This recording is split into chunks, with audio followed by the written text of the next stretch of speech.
Right. How are we all tonight? Can everybody hear? Can everybody see? Everything looking the way it's supposed to? Got a good number of people here for Wednesday night. I'm sure you're all very excited to learn about Dred Scott and how courts work under constitutional systems. Nah, I know what you're here for. How we doing? Trying to set up my microphone. Well, while you do that, I'll just go ahead with today. So it was an Yeah, interesting good day. time. It was an interesting day. I was just sitting there, minding my own business, doing some free writing on my phone, when all of a sudden a DM comes in.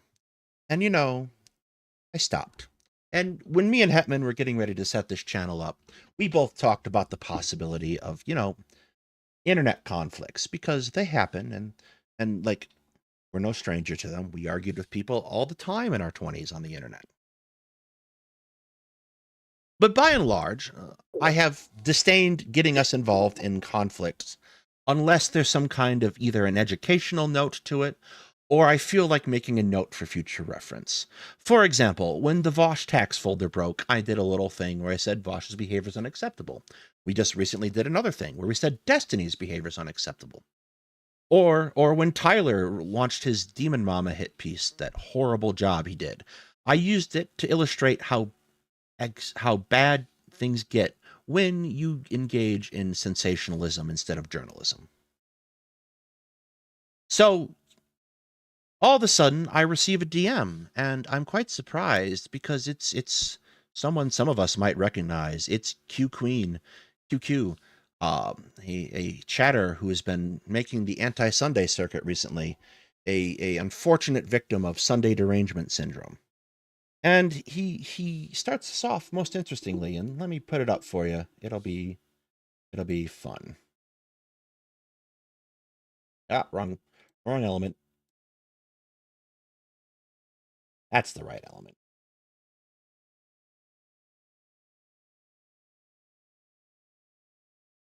He sends me this. I like you, but Sunday will not stop defaming Pixie as a criminal. And you seem to think Ethan's stream was defamatory against WiAH for some reason. I have not used this yet because I like you, but Sunday has been attacking my physical disability. And you can see this message was sent at about 4:30, and I stopped for a couple minutes, and I'm confused because I see this here, and I wonder what exactly are we talking about? What have I done that is so horrible? And so I ask, just curious, what exactly are you planning on using this for? Only to show that Sunday's community is aware of defamation and hit pieces, but is continuing to defame Pixie without holding him accountable. I probably won't use it, but Sunday is making this extremely toxic. And I sat there again for a second, and I sat and I thought, and I'm like, I don't know if I want to dignify this with a response. It's a little odd. It's kind of not well behavior. And so I illustrated my laid out my position. As a rule, I stay out of fights that don't serve the broader mission of my channel. But I don't take kindly to being threatened, however toothlessly one chooses to go about it. This is deranged behavior on your part. I don't control Sunday, nor would I want to. And then they reply, it is not a threat. I am letting you know in advance it might be used and why. Have a nice day. And I said, well, go knock yourself out. And I'll be frank, I get it. People don't like Sunday. That's up to you. That's your choice. I don't go around defending Sunday because usually the things I see people saying about him are either, well, deranged. Go ahead, go eat, Papa. Or they are not really worth arguing about. And I think there are things you can say that Sunday has done. For example, there's a great clip one of the moderators has. Well, it's a screenshot of Sunday saying, when you're explaining things, you should make it simple, like explaining it to your car mechanic. And it's funny because Sunday is incredibly good at explaining things when they're philosophical or political science based. He's detailed, he's oriented, some might say pedantic. And this is important when you're talking about things that are either intentionally or sometimes unintentionally misused. And that's a really useful skill to have, especially when talking about these sorts of things. It's less so when talking about things that need to be easy to understand, like, you know, not so erudites making herself seem like she can diagnose you and assign you a therapist and is somehow special for doing so. Or for example, Brianna Wu is engaged in lying, although he did a really good job on that one. Like, these are like things that require simple, straight to the point answers. So I don't know for what reason I am supposed to hold Sunday to account. I'm not required to do so in any real sense. It's not like I am his keeper, nor would he need one. He is a grown man. Nor am I required to conform to what Q here thinks I should as far as moral judgments of Sunday. I don't have to do that for anyone. And I'm perplexed at the kind of behavior that would lead one to think this was a good idea.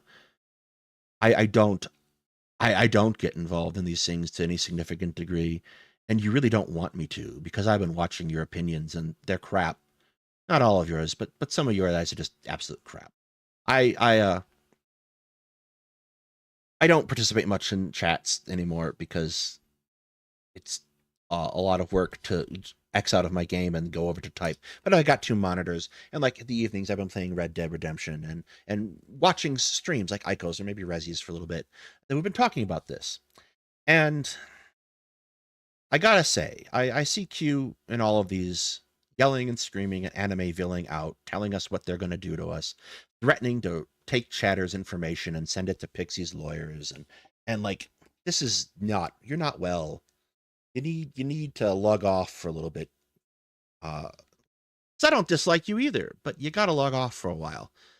This is not good behavior. This is not useful behavior. I know it's cold in most of the United States. I don't know where you're at, but maybe go curl up with a book, watch a movie, log off. Let this be something else that happens. And if you're going to come at me, have something with some context and some energy, because this is sad. Just sad. Because I don't care about half the drama stuff. I still don't know who Bull Blacks is, except apparently he's wearing a dress. And I guess if he feels pretty, go for it. I don't care. I know, like, I don't even, like, Tyler's name dropped me in the channel a couple times trying to get us to respond. And if I wanted to fight with Tyler, I'd have a better time going to find a homeless person and arguing with them.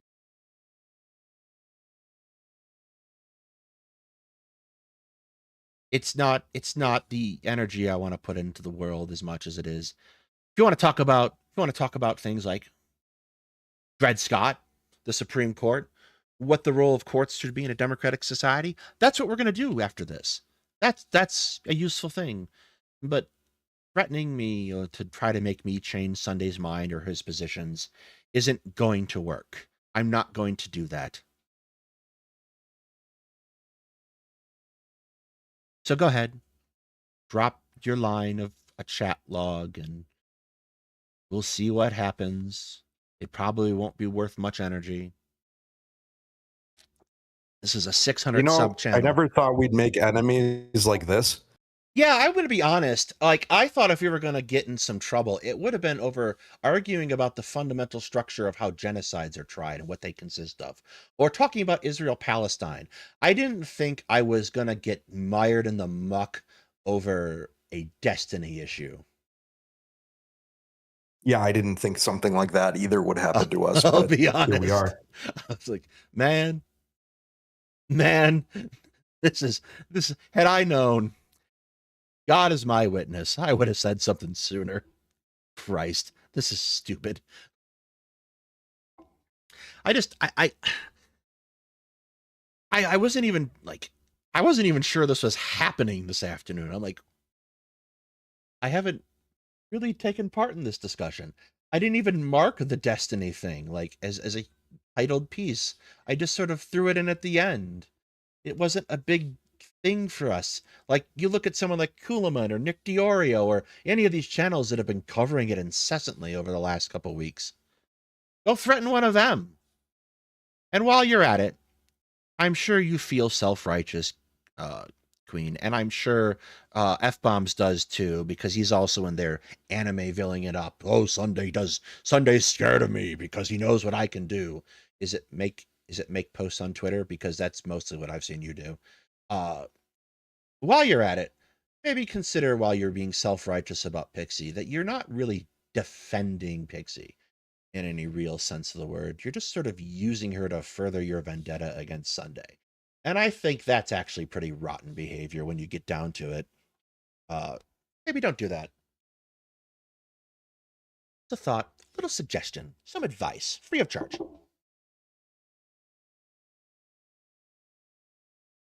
I underestimate the power of obsessive weirdos, I suppose. But could be worse. And while we wait for that to happen, and I thought, might as well release that before someone else does, because it's so damning of me. This line of text here. Ethan is going to get sued. Maybe he will. Maybe he won't. Yeah, I'm going to be perfectly happy to tell everyone once again, like, even though you kind of like try to disguise your language, saying something is not a threat when it's clearly a threat is still a threat. It's just not a good threat. Like, it's not really like what am I going to do? Like, please, President Sunday, change your minds for my sake, my poor little channel. Oh no. Oh no. What will I do? What I will just I do? I don't know. I just can't believe that we're being attacked for not being sensitive enough. Well, you know what you're gonna Kind do. of thought it would be something else, like some neo-Nazi or Well, we something get like we that. get like weird righties every once in a while in the comments that I either ignore, or if like they seem like the kind of person whose buttons are easily pushed, I'll reply to the comment and get them to reply back because it creates engagement. Like I did that on one of the What If Autist cult videos recently. Dude just argued about whether or not beta is a real concept and got like an extra 400, 500 people to watch the video. So, all attention is useful attention, right? At the end of the day. Um, just, we'll see. It'll be fun. The real thing to fight about is Star Trek. It is. Uh, oh, oh. See, you know what I was doing, Palm Dad, when I was like when this DM came in, when I was free writing, I was actually free writing about the Star Trek Discovery Klingons and the Lower Decks series finale thing. Uh, and I was like having a good time with that, and this totally killed my vibe. But I've already like I know I promised to rant about Picard season 1 today, but I've already taken up enough of Hetman's time with this nonsense. So we will rant about Picard season 1 on Sunday when I'm by myself. And because I gave Hetman reading for this week, and he appears to have actually read it. So I want to get into the business today. So that is You more than just enough of you that. just you just made a very flawed assumption. That you did the reading, did I? But hang on, you talked to me about Reconstruction this week. Why were you thinking about American history at all then? Because I was tutoring some kid in it. Oh God, that poor child. Yeah, no, I mean, we have to work the tutoring center, and yeah, Well, had to I'm review some sure material. American history is So interesting. actually, to be honest, I am in the right mindset to discuss it. Yeah, so I bet you said that. I'm sure American history is interesting, but have you heard of Volodymyr Zelensky? And he's like, yes, I'm Ukrainian. I have in fact heard of Volodymyr Zelensky. Well, that was exactly how that went, wasn't it? No, actually, this kid was Hispanic American, so like you know that didn't transpire like you imagined it. Oh, I that's actually work unfortunate. with pretty much all of them, but was hired to be the person to who can focus work with Russian and Ukrainian speakers. Well, So technically, I'm helping everybody. fair enough. I suppose we should jump back into reality for a minute. The Dred Scott decision is one of those like bolded words in textbooks that you see a lot. It's a particularly important time in American history, and we talk about it, and it's a really fascinating case on its surface. The Dred Scott decision gets noted because it is the case which very famously the Supreme Court ruled that black people cannot be American citizens, that they are not entitled to being uh, considered as people at all, and that they have no rights. And this is a headline moment from the case, to be sure, but it's so much worse than this. You might be familiar with the general course of American political history prior to the Civil War. And the question that is most relevant is this balance, the sense of balance between states that allow slavery and those that do not. And the Constitution sort of did not address this issue quite famously, effectively. You have cases like the Three-Fifths Compromise, where 3/5 of people's not considered free would be counted as citizens in terms of determining representation. And for much of the South, this was, at the time the Constitution was written, incredibly important because, with the exception of Virginia, most of the South is kind of a backwater right at that point. And it's not that very heavily populated yet.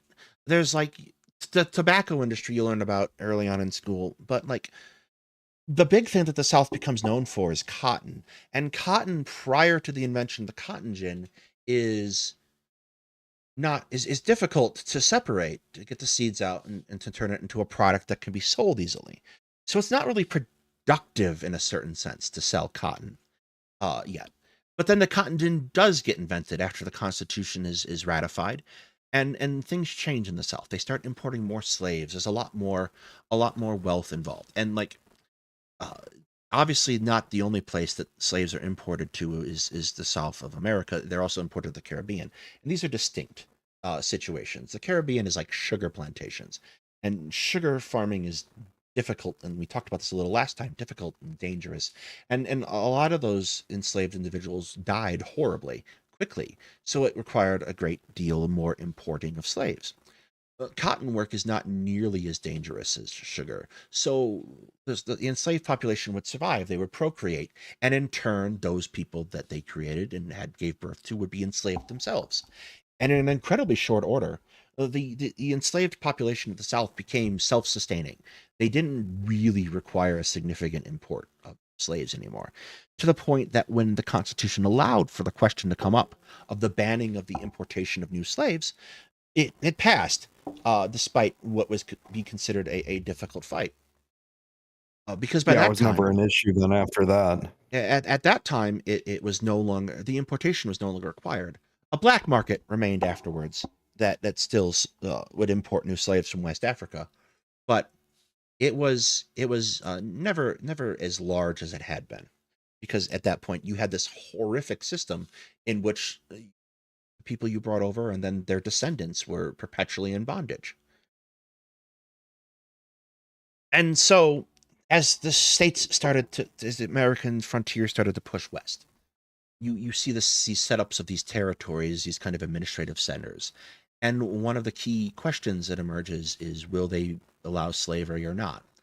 And to be clear, abolitionism is not a popular position in antebellum United States. It is kind of considered fringe for the most part until right before the Civil War. So the question is a political one, because the slave states represent a geographic block of power and a geographic block in Congress, and it allows them to a certain extent exert their will over the rest of the country in regards to how the Constitution is interpreted. And it gets us into a couple wars. It gets us involved in Mexico, and it gets us to annex Texas in order to try to find space to expand slavery to and expand their power block. So, one of the defining issues of the early United States is in 1820, you have the Missouri Compromise.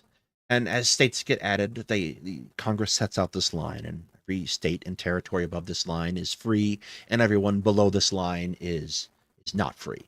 It allows slavery, and this works for a little while. To kind of Was Kentucky above that line? we'll get to Kentucky in a minute because I know where you're getting at. Yeah. Good dog. Go lay down. I know. Good dog. Every state, and this worked out for a while, kind of up until the point where we get to when we add in California, and we have to do another compromise.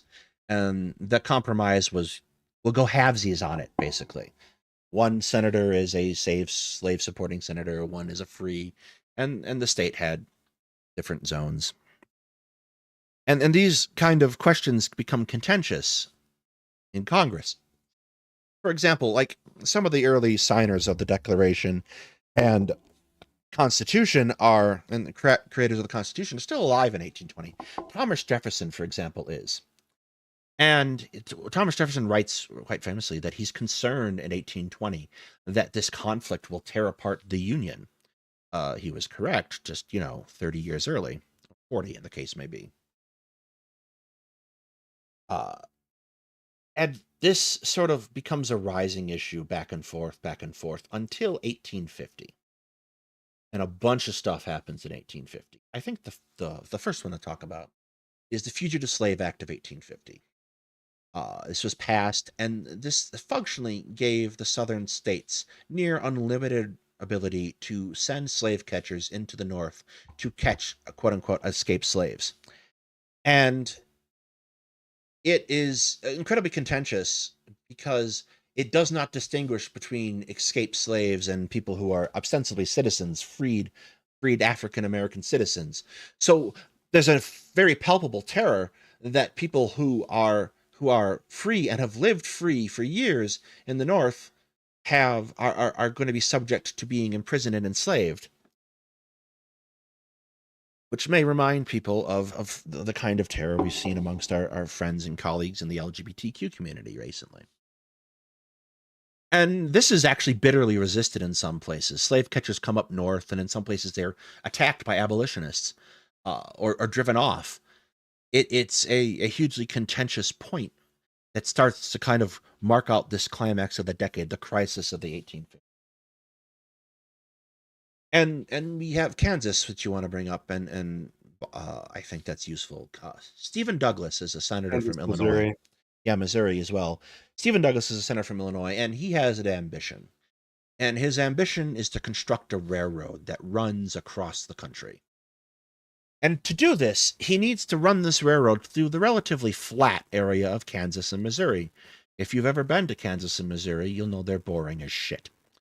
Flat as the eye can see. The only problem is that Kansas and Missouri are not states. They are territories, and there is a limited amount that can be set up in a territory at the time.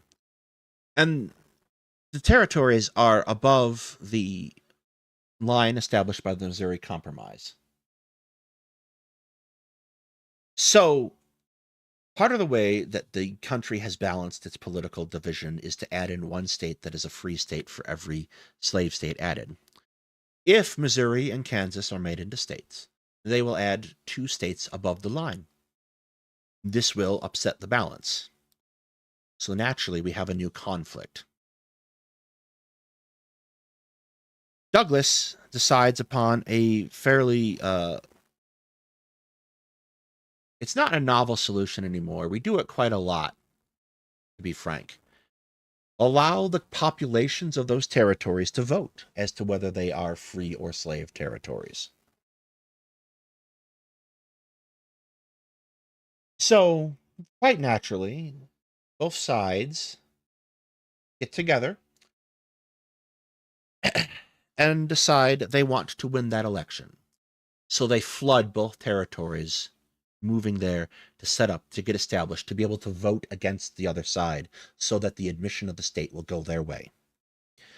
Very rapidly, this breaks out into violence between 2 sides. It's called in history books Bleeding Kansas, and it is considered the prelude to the American Civil War. And even more famously, we see the first uh, real arrival on the scene of John Brown in Bleeding Kansas, when he, in response to a massacre by slave state supporters, goes and enacts a massacre of his own with his sons. And obviously, if you've been here before, you know I stand John Brown. He's not actually a nutter. He's a deeply devout man. But this shocked the conscience of the nation as well. How big was his insurgency? Which one? The one I'm talking about now? Like 5 Yes. guys. I think it was him and his sons, and that was it. The later raid at Harper's Ferry is significantly larger. Okay. Yeah, I didn't know it was separated into Yeah. two phases. So this sort of is all happening all in short order, and like there is a certain desire and a need to resolve the conflict because it appears to be getting increasingly worse, increasingly more divisive and dangerous. And an opportunity arises in a case coming before the Supreme Court. So, Dred Scott was a man who was enslaved, owned by a doctor, and the doctor was a military man, and he was put on orders to go up above the line that was established by the Missouri Compromise. And he did this in 1846. And upon being taken into that territory where slavery did not at that time exist, and he was in the Missouri Territory, he sued. He sued for his freedom and his wife's freedom, arguing that when they had been brought north of that line, they were no longer enslaved because slavery did not exist. And this case was repeatedly turned down and appealed. They were denied this, and it went all the way to the United States Supreme Court. And he sued originally in the mid 1940s, and this case took all the way till 1857 to be decided. And the Supreme Court made a declaration at this point. They turned around and they said, no, Dred Scott and his wife, Harriet, are not free citizens. In fact, it is improper for anyone to be deprived of property, and that Black Americans are property, and that they may not be free, and that they have no rights at all whatsoever. And a couple things happen in really short order at this point. John Brown, our buddy from the last minute, just turned around and realized that there was never going to be a resolution to the slavery issue. In fact, because the full text of the case and the decision rendered the 1820 Missouri Compromise that had been so vital in preserving peace within the Union for so many years as null and void. It said that it was inappropriate for Congress to outlaw slavery in any of the territories. And it was feared that it would be used as a precursor to say that no one could outlaw slavery in any state as well. You can see why I picked this particular incident to talk about the courts. So all of a sudden, John Brown has a panic and he realizes that this will never be resolved legally and in any kind of humane way. And he makes a decision that leads to the raid on Harper's Ferry. But additionally, this helps bring about a panic for the Whig Party as well, that was broadly opposed to the Southern Democrats. It's 1857. They're gearing up for a presidential election in a couple of years, and they're not entirely certain how to manage it. They're not certain what to do. They've been basically rendered politically impotent. And this leads to the collapse of the Whig Party and the formation of the Republican Party. And its first great leader, Abraham Lincoln, rises to the top in the upcoming election. And this ruling is a problem because the general thought about courts and democracies is that they're designed in such a way to not trample on the powers of the legislature and the executive. We've talked about Montesquieu a little bit in the past, and Montesquieu wrote The Spirit of the Law. It's a book that covers the fundamental idea behind American federalism, this concept of a separation of the executive power of sovereignty from the legislative and from the judicial. And when we wrote the Constitution, we did not define in particular the whole role of the judiciary. Marbury versus Madison is where that ultimately is decided. And Marbury versus Madison is an excellent read, by the way. But it's important because it does a number of things. The first is establish that the Constitution is in fact law and not a declaration of principles. But the second is it gives the court this overriding power. And obviously, we live in the age of Dobbs now, where we can see how that power can be misused very viscerally. But the idea is that courts respect the rulings of lower courts whenever possible, and that they respect the law as written only to interpret it and not to add to it. And obviously, the Dred Scott decision, it overrides the Congress's statutes created in the wake of the 1820 Compromise. So already we have a faux pas, so as it is. But additionally, it creates a set of circumstances where they're effectively picking sides, and it besmirches the integrity of the court.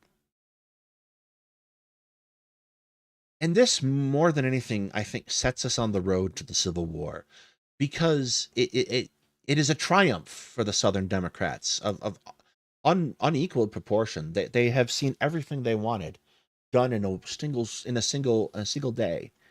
Everything they fought for over these years, and all the advantages and perpetual political power is theirs for the taking. That they botch it, they fumble the ball, they run two candidates in the 1860 election, and Abraham Lincoln handily defeats them. And that's what makes them panic and starts the succession crisis. So there is, I think, a very visceral impact of what the courts are supposed to do, how they're supposed to operate, and what happens when they don't. And I think that, in light of what has happened this week, is important to realize. Of course. We have talked a lot about Elon Musk recently. And we've talked a little bit last week about the rulings being put in place to slow down Dodge and Elon Musk and Donald Trump's looting of the government. And the argument has been that this is a illegitimate extension of the court's power, that the court should not be able to override the president. Obviously, this is why the court exists. Yes. It is the purpose of the federal court to arbitrate disputes broadly as outlined by Article 3, Section 2 of the Constitution. It is from there that the power of judicial review is implied. A lot of legal precedent is set by convention and like stare decisis, let the decision stand. Courts are kind of designed to try to not cause confusion in the law, which is why they're frustrating systems to look at. Because for you or me sitting here, it can be so obvious what doing the right thing means. And it should be so blatantly clear what we have to do the right thing. But the courts don't necessarily see it that way. It's why a good lawyer will always leave a lot of wiggle room in any answer they give you. They're remarkably indecisive in certain cases. And while we're looking at that, and while we're staring down the barrel of possibly the most dangerous constitutional crisis since the 1850s, as Donald Trump works his best to ignore the courts, I think it's important, and I sure Hetman would agree, that we don't panic, that we understand what the Supreme Court and our lower courts should do, how they should operate, and understand when they've crossed the line so that we can adequately call it out. And I'll let you talk for a minute, because I've been monologuing. You had quite the monologue there. You remember right before the war broke out, you were about to teach American history class. You wanted me to help. Yeah, I know. You know, it was probably going to happen, right? I was probably going to teach the whole damn thing. Most likely. Yeah.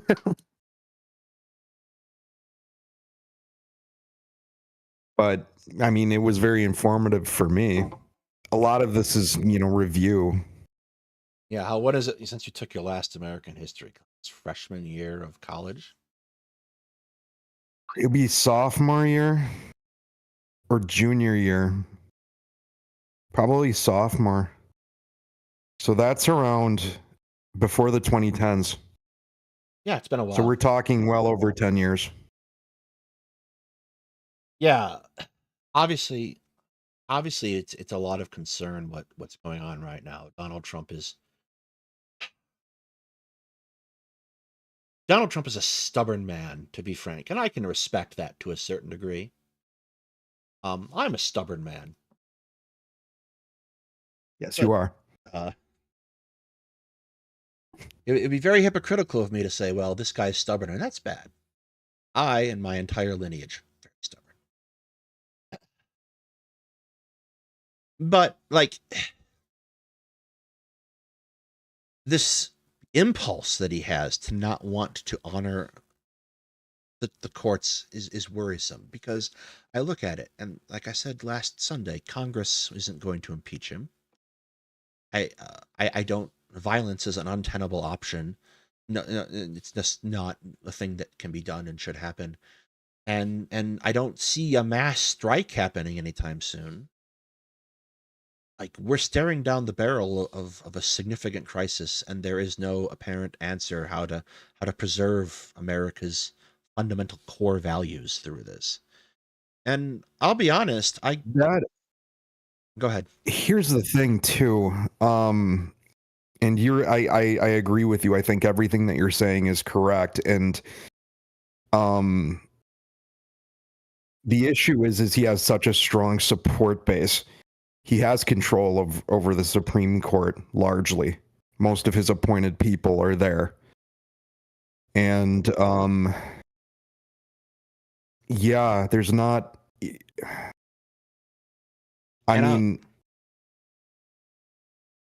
I I'll don't go ahead. know where this is going to go, but yeah, it does look very it is very scary.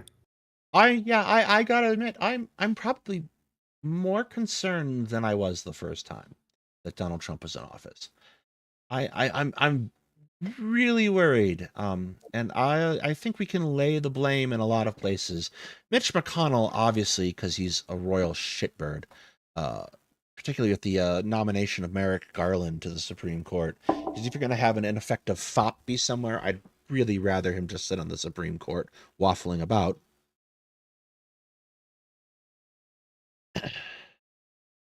But the other substantive issue at play, I think, is uh, the Democrats did a shit job basically for the last decade of managing this problem.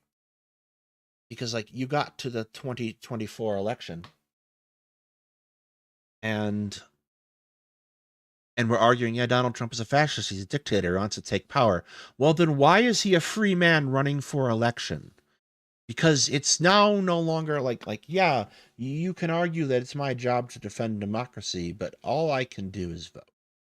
Donald Trump is obviously a threat to the nation, but if I went up to arrest Donald Trump for being a threat to the nation and stealing documents or whatever, I would have a Secret Service contingent that would be resistant to that. I can't take any action to enforce this. All I can do is vote, and that makes it seem like it's no longer a legitimate threat. It just seems like an election gimmick.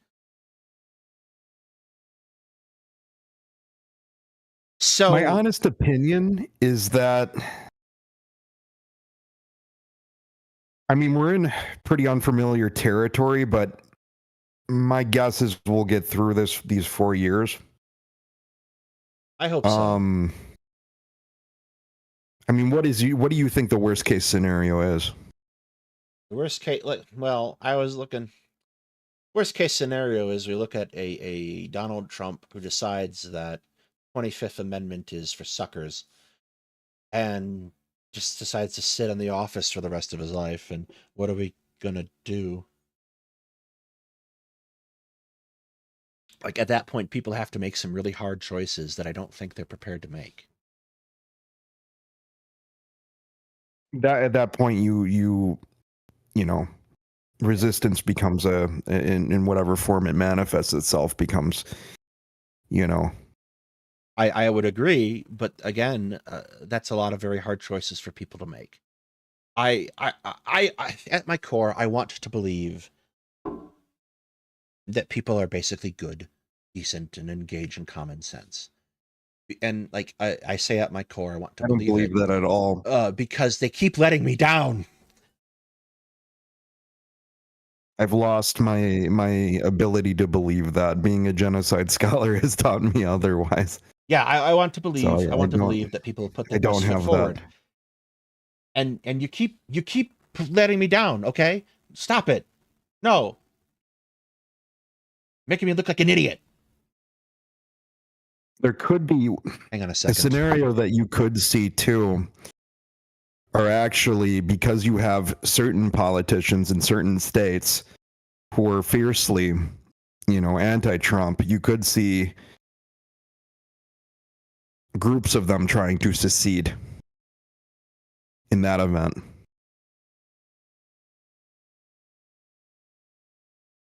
Sorry, I had to take care of something real quick. What was that? Because you do have a political divide that exists in certain states, you could see if the scenario that you outlined happens, or even if it doesn't, in certain other conditions it can occur, but you could see other states threatening to secede or not following orders that are coming, from the federal government. I suspect the second is much more likely than secession. Secession was made illegal, and it's also like not viable. One of the reasons I say violence isn't viable is because the United States Army is incredibly efficient at winning battles, and Americans They are, but here's the thing, you would have political divide within that too. The way Sure. things occur, the way conflicts like that occur is it's essentially a breakdown of the fabric of the nation, right? It's a schism, or more than just a schism, actually. But by and large, that's hold comfort if you find yourself surrounded by a faction of the army that's perfectly willing to act on behalf of Donald Trump. And like, 100%. But then you have another faction. Maybe, but this makes violence. This makes violence a difficult prospect because it's not like the Civil War has a fairly unique set to it. For us, anyway, because the political divide is geographic. I see this civil war, a future civil war, happening in manifesting itself in a completely different way than our previous one, and I think you know that. It's not a case of front lines. It looks more like most other civil wars, which is random violence that's just very difficult to organize and it spreads quickly. I don't think it's going to get that far. Yeah. Like hopefully not, but it's a definite. I don't think it'll get that far at all, but the possibility of that happening now is higher than it's ever been. Yes, and let's just say that's not extremely high, but it's possible. I'd say it's. Here is something that I can give you, of a scenario. Say, for example, so he decides the 25th Amendment is for suckers, and some states, so say, for example, California, which could probably sustain itself. I'm just using it as an example. Secedes. And others follow suit. Certain other ones do. You have people within those states that are Trump supporters. You have people within the army that are. So you have more of a situation like the Yugoslav wars, right? In some way. And I'm not talking about the ethnic dimension yet. I'm talking about, because it started off as a secession, and fight over that. So you have basically factions within the army fighting in that area, pro-Trump factions versus, anti. And within the pro-Trump factions, obviously you have that component. Largely, I could see them, not in every case, but in certain states, you would definitely have this ethno-nationalist component because that does exist within the support base. Yes, heavily. And But not that's a everywhere. potential nightmare scenario, right? Well, it is, but I don't think it's gonna like 5% chance Well, I you'll don't see it. think so either. I don't think so either. But what I'm saying is that you should be vigilant for things like that because it's completely possible. Yes, absolutely. But like I think at best it's a 5% chance it happens. Not big. Which is higher than it's been. 5% is too big for me. I think hopefully it's less than that. But even at a 5% chance of it happening, that is still significant. In Stranger Things, mathematically, What I not Stranger Things, but bigger disasters mathematically happen. sure. And What at this point, I'm not, I don't think anything is off the table. what I think is a So lot more likely is the Democratic Party will collapse. And a new party will it's take its very place. possible because that's and honestly that's their own, like you just said, they've It's their own failed fault. for the last 10 years. It's their own fault. Like, and I've been a registered Democrat since I was 18. Yeah, of course. I'm not You're a like big supporter. because the alternative is so much worse. I've never been like it's always been a case of me of like waiting for my real life to begin politically, right? Waiting for someone to come along who can win and who advocates for the things as strongly as I do. But the Democratic Party is just utterly collapsing, I think. No, because there's a significant percentage of them that still hold that neocon's not the right word, but they gravitate towards that same sort of philosophy where they are supporting elites because they're paid off. I think the problem isn't necessarily If they of had elites nearly as much as it is a value of what's the best way to put this? They value procedure over the demands of the moment. that makes sense too. Like they value like this concept of courtesy I see thrown around a lot, and this democratic principles and values, and like that's all well and good up until the point when the other guys are not playing ball. Then you gotta start playing with some of the harder rules. You gotta throw some elbows a little bit, foul some people. Yeah. That's kind of like I think the principal failure. The the ultimate point is like, and I see this position from a lot of people. Some I don't like a lot and would happily tear them apart for a couple hours, but we won't bother with that today. It's Brianna Wu guys and Wick. Um, they're like, yeah, we've got to if we sacrifice we sacrifice our kindness, then we lose. Like, no, you lose when you lose. Is if you got to throw a couple bows, throw a couple bows. You can't value the system over itself until the system disappears.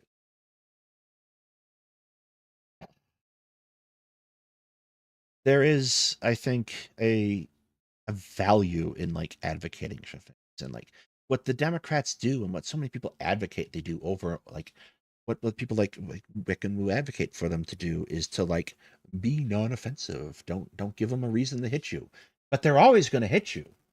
They won't stop hitting you. It's not how it works. So you might as well stand up straight and advocate for the things you want and lose running into walls rather than lose because you sat out the race.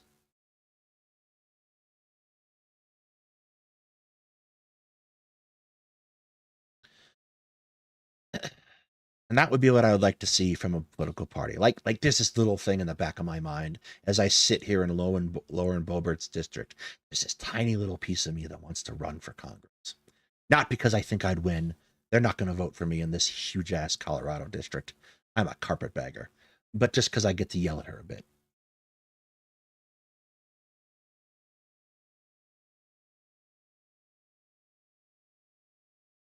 Did you die? I did not die. Oh, haven't said it's a bad idea yet. But yeah, Uh, I think we have scared chat enough. think we have. So So I want to let you in on what I've started doing, because I'm not doing it all at once, but I think it'll be fun. Throw this over here. So I don't know if you've seen Mr. Terry's history, or potentially he does React content and to other history YouTubers. no, I haven't. Get this situated. And he found what a faultist. So obviously I had to see that. I got about 17 minutes in because I had no. I thought we could look at that for a little. So I am going to throw us into a 5-minute break. Hetman and I will go grab some water, get ready, and we will be back. And everyone else can come back at that time. It'll be fun. Go take your medicine. We'll be back in a few.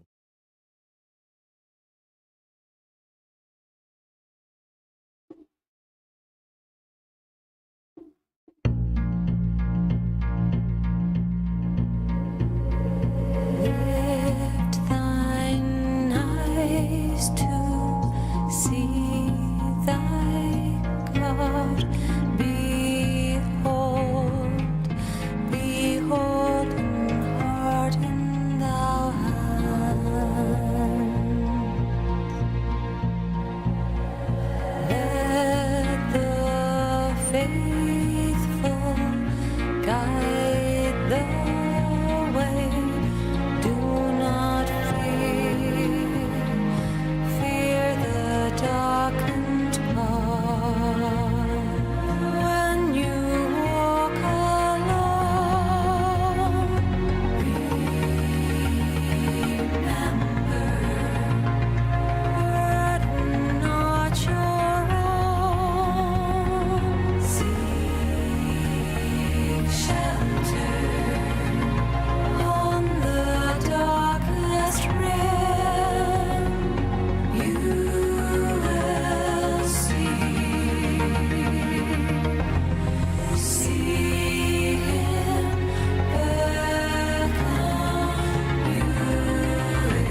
All right, all right. The answer, Titan, to your question in more detail is the song is called "Lift Thine Eyes." It is the end credits to the expansion to Medieval 2 Total War called Kingdoms. Ben, are you back with us? I am back. All right. So when we left off, Mr. Terry was watching Rudyard explain next century's borders, and he was particularly unimpressed with Rudyard's less than detailed grasp of South American history and his lack of understanding how and why the communist countries turned into oligarchies. I will stream this for you in our voice here.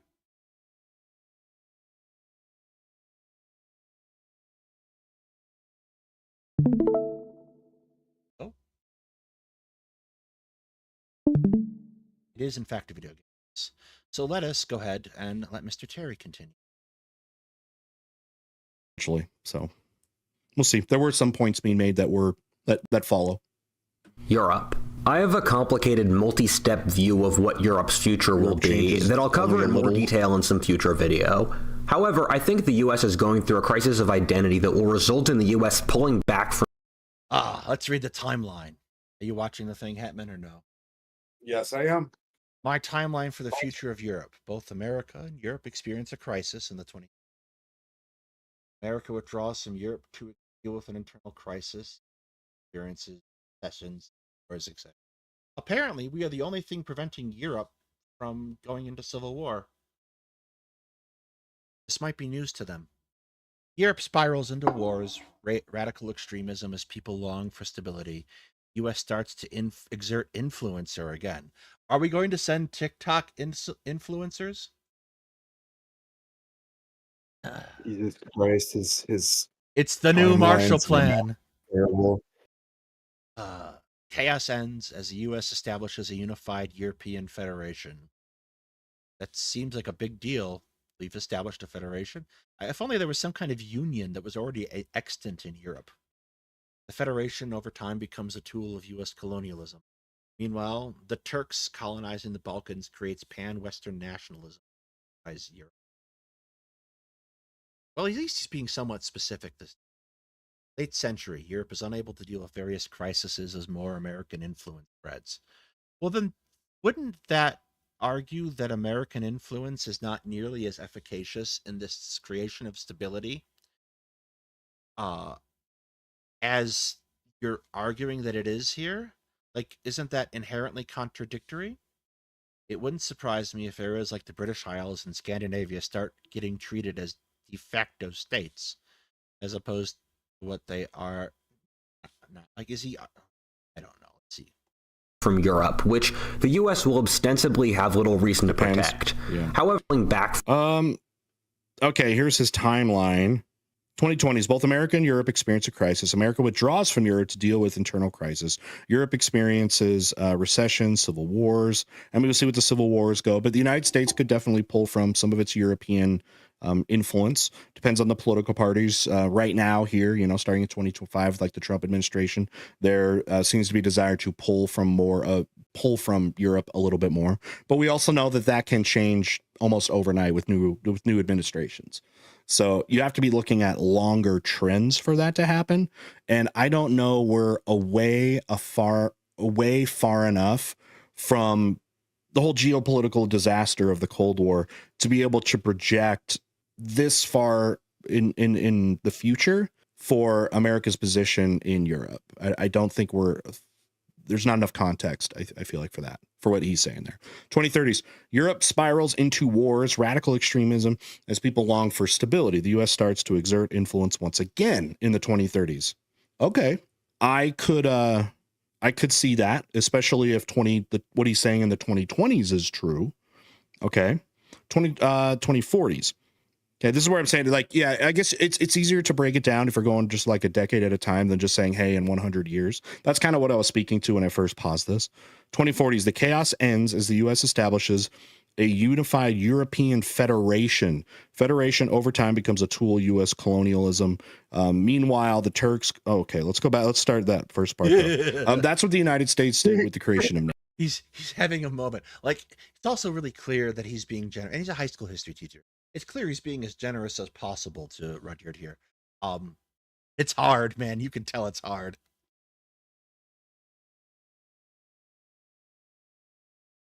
Thoughts? Thoughts for me? Yes. I think he's being way too generous, and who sent him this? Like, obviously, he's never heard of WiAH before. He's got a couple 100,000 subscribers. So he's doing a thing, and like I checked it out. It's where he's having different history YouTubers on a Jeopardy show, and they're basically doing like Jeopardy trivia for history. And like I checked it out because I was wondering kind of like what level. I guess with you're dealing with like history YouTube, this kind of broad range of experience. So like it was a lot of high school history trivia type stuff, but it was broad. So like the stuff I knew, and the stuff I didn't know, I didn't. But it was an interesting game show, and like I don't think that's like to be terribly surprising. Like you have a very deep depth knowledge of Ukraine, for which you have decided to sacrifice your knowledge of everything else. Breath is a lot harder. I have a very broad understanding of some stuff, but my specifics are my specifics too. I think I do a pretty good job generally. Not always. Who's what a fault? Maya, actually I was gonna talk to you about that because I kind of think that there are some Bad Science Sunday videos.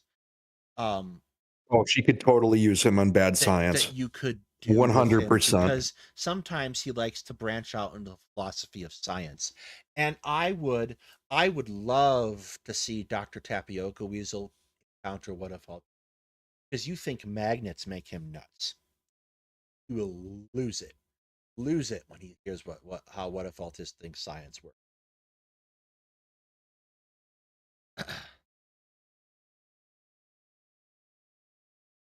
He will just lose it. NATO. So I mean that is not new. So if you're saying organization like NATO collapses, which it could, I guess, I don't know, or at least it's severely weakened, especially if the United States does pull out, that there could be something like that again. But a European federation, I mean, we have the EU. Okay, that's part of it. So does the United States enter that or try to re-strengthen like the military organization and cooperation of NATO? I guess that would be, I would think something like a military alliance would be a lot bigger than the United States entering a full economic union, like say with the EU. Meanwhile, the Turks colonizing the Balkans creates pan-Western nationalism that unifies Europe. No, I don't think that's going to happen with the Turks. The Turks will be aiming for the Middle East far more than they will Europe going into. Yeah, I think that's right. There's another thing I think is kind of important to point out. NATO as an organization is a couple things. Obviously is this combined military machine. But a lot of people are not aware of kind of how NATO works and some of what NATO does. The biggest thing that NATO does by and large, because it's not like they're like neighbors, but they don't necessarily work together all the time, is they create the conditions that will allow these armies in Europe and the States of NATO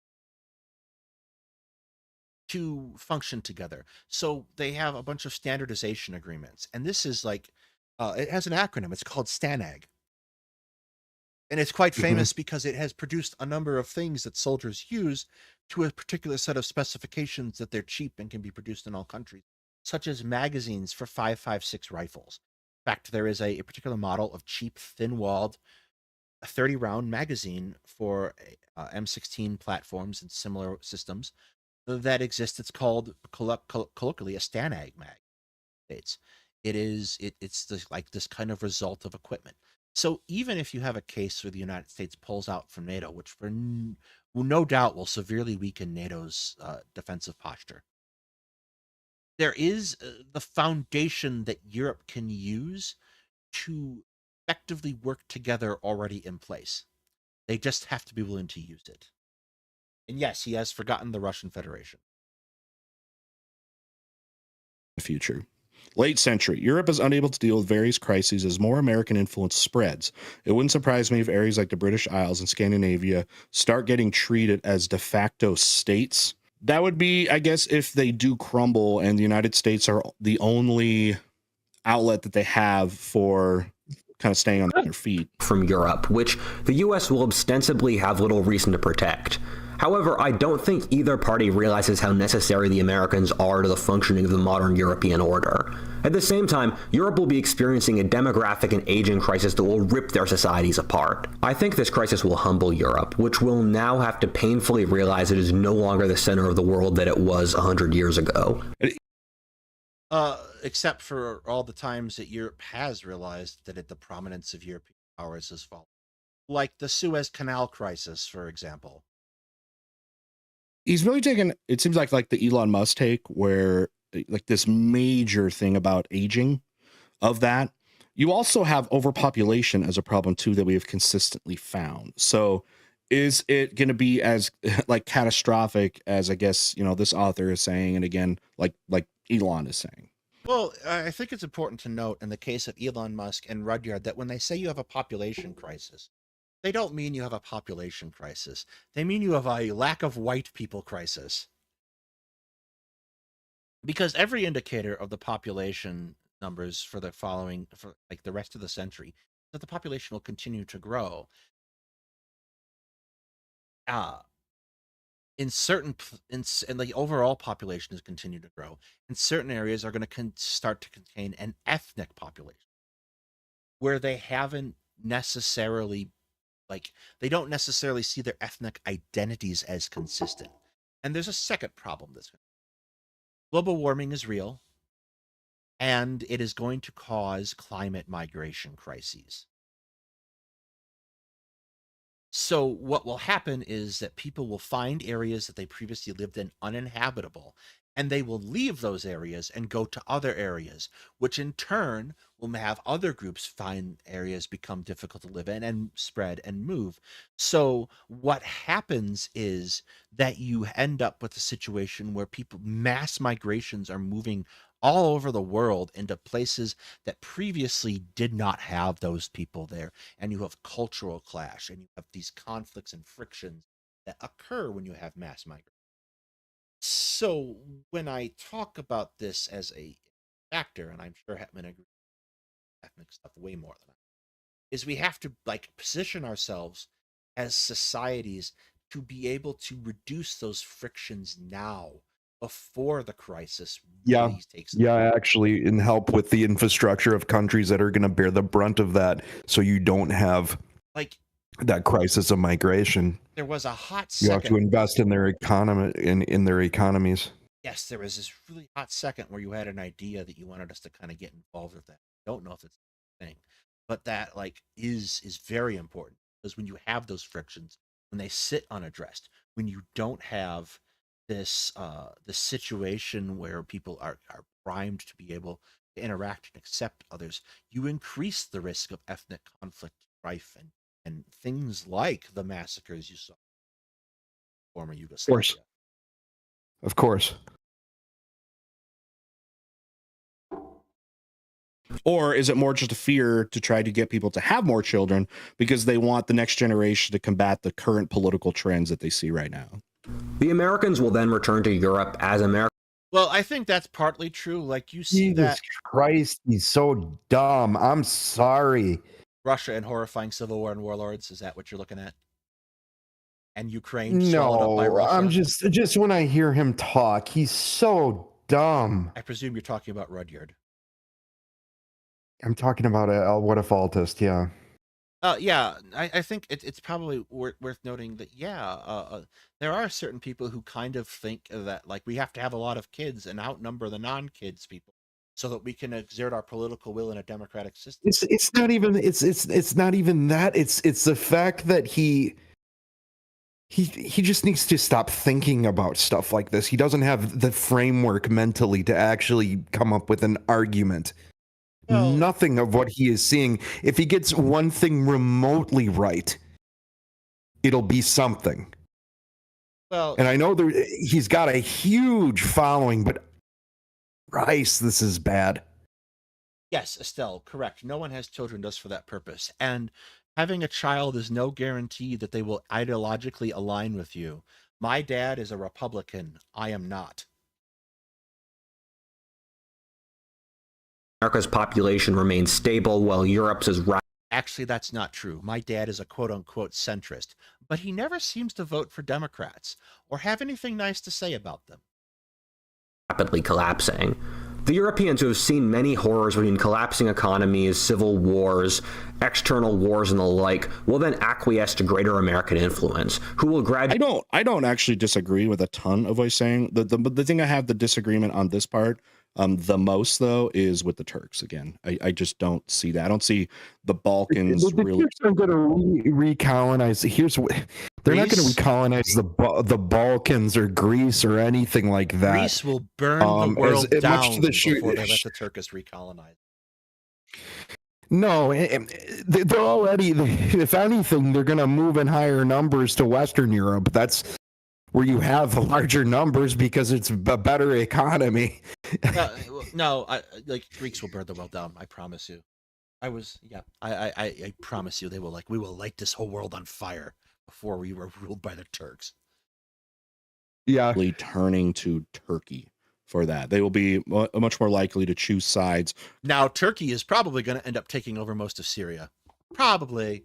That's more within its geopolitical interests. Yes, because they will. There are lots of things for Turkey in Syria and not that many in the Balkans. No. Except for people who hate them. Yes, a lot. Even including people like Albanians who are, they can't even rely on their Muslim allies there. They don't have many friends in the Balkans. Apparently, Albania is going to be taken over here by, let's see, the Balkan Chaos. So, is that like a Warriors of Chaos faction that's particularly Balkanized? Because that would be really interesting. I think Albanian Warriors of Chaos should be Games Workshop's next faction.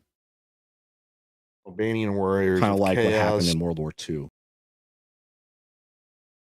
Chaos trolls that are just Macedonians typing on. That was funny on 2 levels. Yeah, it was. Between East and West. External wars and the like will then acquiesce to greater American influence, who will gradually colonize Europe in a process that I don't think either will consciously view as colonization, as various European countries. I'd like to note that Europe has already colonized Europe. Countries are gradually weakened into forming a pan-European confederation. By the way, I also don't think the Turks are taking Crimea. They lost that centuries ago. Under American guidance. I didn't even see that. The Turks are back. The Crimean Khanate has been revived. I've had enough of what a faultist. We're almost done. We got about 5 more minutes. We'll let it go. The explanation for this is too long, so I made it a text wall, but I think the comparison... All right, now we're done because there's another text wall. Already been a day. All right. That, I think, is it for us today. I will be back on Sunday evening. I'm not entirely certain what we're going to talk about yet, but it will probably still be constitutional crisis in America stuff. I don't think that's going to wrap up this week. And watch Daedalus and I, possibly, given what's going on, talk about Ukraine next Wednesday. Yeah, I'm looking at that with a really wary. I think we're about to screw Ukraine, but good. Yeah. Yeah, it's not good. I'm not feeling so good. You can't play too much risk, Stephanie. What you can do is think that your experience in risk translates to real life, but you can't play too much risk. Just such a great game. All right, it is a fantastic game. I want to wish you all a very good night. Have a good time.